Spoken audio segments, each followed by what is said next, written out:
혼란한 정치 이야기를 술술 풀어주는 송구거래 혼술입니다.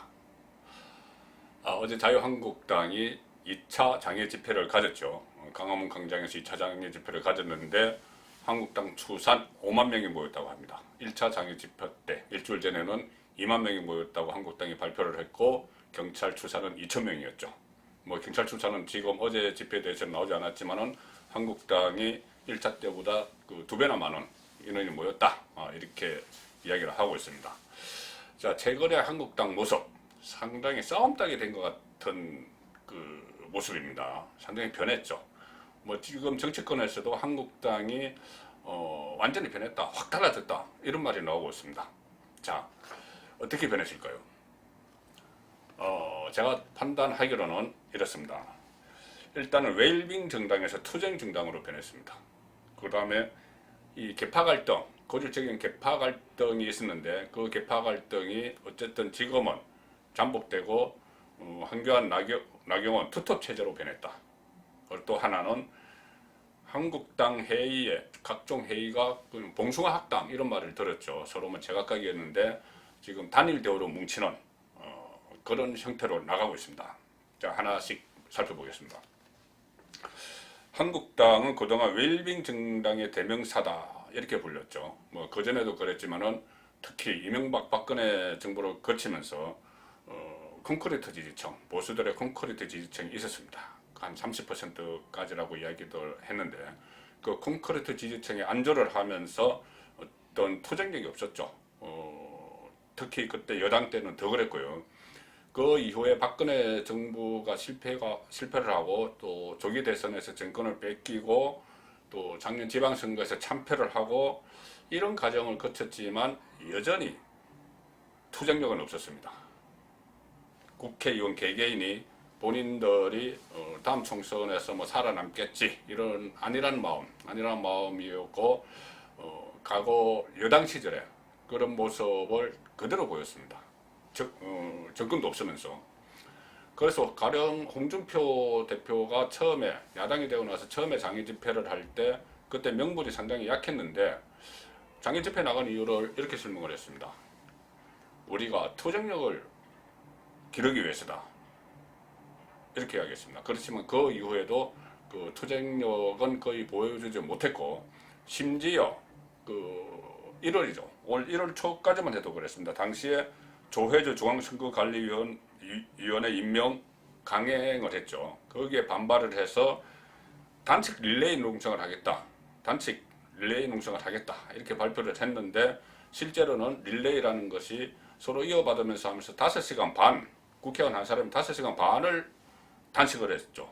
그래서 그때 단식도 웰빙으로 하느냐, 웰빙 단식이다. 이렇게 이제 비아냥을 샀고 오히려 웃음거리가 돼버렸습니다. 자, 이제 그때부터 3개월이 지났는데 그 사이에 위기감이 생겼습니다. 뭐냐면은 이대로 가다가는 내년 총선에서 전부 전멸한다. 민주당 이해찬 대표가 이야기해서 260석, 300석 중에서 260석을 가져가는 그런 상황이 실제로 발생할 수 있다. 이런 위기감이 막 팽팽한 상황에서 김병준 비대위 체제가 끝나고 한교안 대표 체제가 새로 들었었습니다. 그리고 그 시점에 맞춰서 도화선이 된 것은 뭐냐면은 나경원 원내대표의 발언입니다.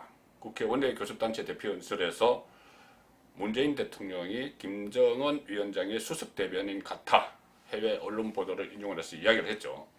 이 발언이 그 보수층에 상당한 그 호응을 이끌어냈고 지지를 받았죠.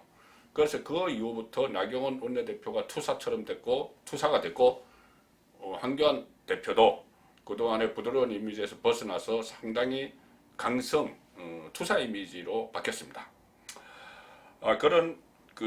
그런 와중에 민주당이 자충수를 뒀죠.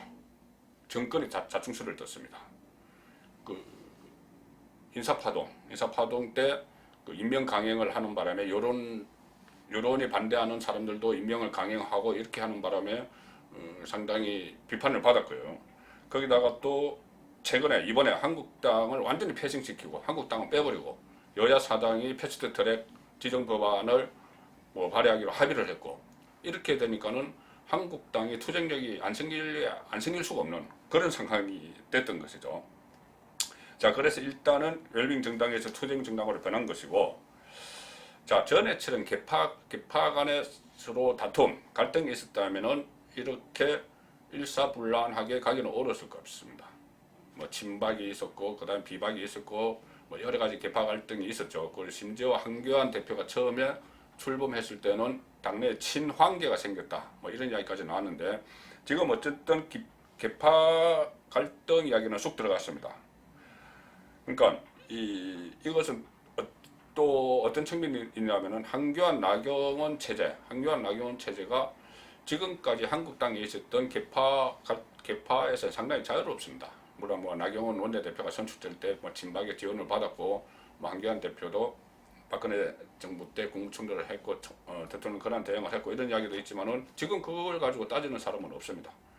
두 사람이 리더십을 변화시킨 것이죠. 두 사람 모두 다 어떻게 보면은 좀 여당형 지도자, 여당형 리더십을 갖춘 사람이다.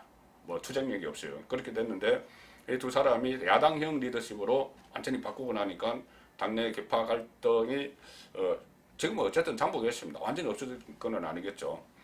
개파 갈등이 잠복을 하면서 자연스럽게 한교안, 나경원 투톱 체제가 이 당을 이끄는 그런 상황으로 변한 것이죠. 자, 한교안 대표는 지금 장인상 중에도 국회 농성장 그리고 강화문 장애 집회장을 찾아서 독려를 했고요. 이 말도 어법도 상당히 날카로워졌습니다. 제가 하나 읽어드리겠습니다. SNS에 한교안 대표가 올린 글입니다. 지금 여의도에는 도끼비가 내린다. 독재 권력의 야만적인 폭력의 비가 내린다. 그래서 서서머시 대한민국을 부수고 있다. 저 독재의 도끼날을 저는 피 흘리며 삼켜버릴 것이다. 한교안 대표의 평소 이미지라면은 이런 말이 나올 수가 없었죠. 자, 그 다음에 나경원 원내대표. 나경원 원내대표는 원내 사령 타입이기 때문에 패스트 트랙 저지를 해야 되는 최종 책임이 있습니다. 그래서 지금 주면에 나서서 국회에서 덜어눕기도 하고 스크램도 짜고 이렇게 농성을 벌이기도 하는데, 농성을 벌이는 앞장을 섭니다. 최근에 비공개 의원총회에서 이런 일이 있었다고 합니다. 그 공개가 되지 않은 의원총회장에서 나경원 원내대표가 이제 우리가 숙박 농성을 해야 되는데, 자, 숙박해서 같이 농성할 사람, 국회에서 진을 치고 밤새 철야 농성을 할 사람 좀 모집하겠다 하니까는 처음에는 좀 주저하는 분위기가 있었다고 합니다. 과거 웰빙 정치인의 습관이겠죠. 근데 나경원 원내대표가 이렇게 이야기를 했다고 해요. 아무도 국회에서 주무신다는 분이 없다면 저 혼자라도 자겠습니다. 이렇게 이야기를 하니까는 그 다음에 지원자들이 하나둘씩 나타나서 손을 들기도 했다. 그런 훌담이 있고요. 자, 그래서 일단 개파 갈등은 잠복하고 투톱 체제로 갔고, 마지막 하나 변화하는 모습은 봉숭아 학당에서 단일 대우로 갔다 이건데요. 봉숭아 학당이란 것은 과거에 개거 소재였죠. 그러니까는 본인들이 서로 자기 할 말만 하고 어떤 죽이 안 맞는 그런 상황이죠. 근데 지금은 이 한국당의 회의도 서로 죽이 맞아서 착착 돌아가는 그런 식으로 변했다는 이야기입니다. 26일이죠. 26일에 민주당이 국회에서 폭력 행사를 했다 해서 한국당 의원 18명을 고발을 했죠. 고발을 하니까 한국당 의원총회에서 이런 말이 나왔습니다. 자, 그러면은 국회의원들이 대여 투쟁을 하다가 고발이 돼 있는데 이것을 나 혼자서 대처해야 되느냐? 원내, 그러니까 당 차원에서 나를 책임질 것이냐? 이런 말이 나왔다고 합니다. 그때 나경원 원내대표가 이렇게 이야기를 했습니다. 저도 고발당했는데 같이 죽고 같이 살죠. 죽더라도 같이 죽죠. 이렇게 이야기를 해서 상당히 또 어떤 뭉치는 그런 모습을 보였다고 하고요. 그러니까는 그 자리에서 사선급 중진위원들은 또 이런 말을 했다고 합니다. 지금 고발된 사람들이 다시 막 나서기 어렵다면은 우리 고발이 안 된 우리 중진위원들이 앞에 나서자 이런 말을 해서 실제로 중진위원들이 스크럼을 짜고 회의장 앞을 가로막고 돌아놓고 독재 타도 이 구호를 외치는데 앞장을 서는 그런 일도 있을 거예요. 물론 제가 말씀드린 이런 일들이 비판을 받을 부분도 있습니다.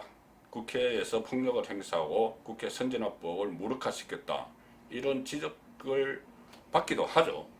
받기도 하는데 이것을 한국당 입장에서 본다면은 제1야당, 그 보수야당인 한국당이 모처럼 만에 움직이는 모습을 보였다. 뭔가 하는 행동으로 보였다.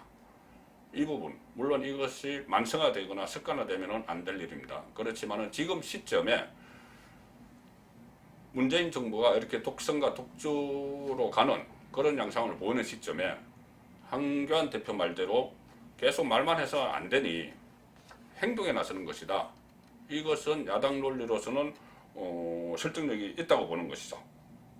그래서 지금 상황에서 정권의 독주와 독선을 견제를 하고 내년 총선에서 보수층의 지지를 다시 끌어모아서 총선 이후에 좌우가 좀 균형을 맞추는 그런 형태로 나아간다면은 이것은 이번 한국당의 장애 집회나 국회 농성에서 받은 비판을 훨씬 뛰어넘는 그런 장기적인 효과를 국민들에게 안겨드릴 수 있다, 그렇게 생각합니다. 송국근의 혼술이었습니다.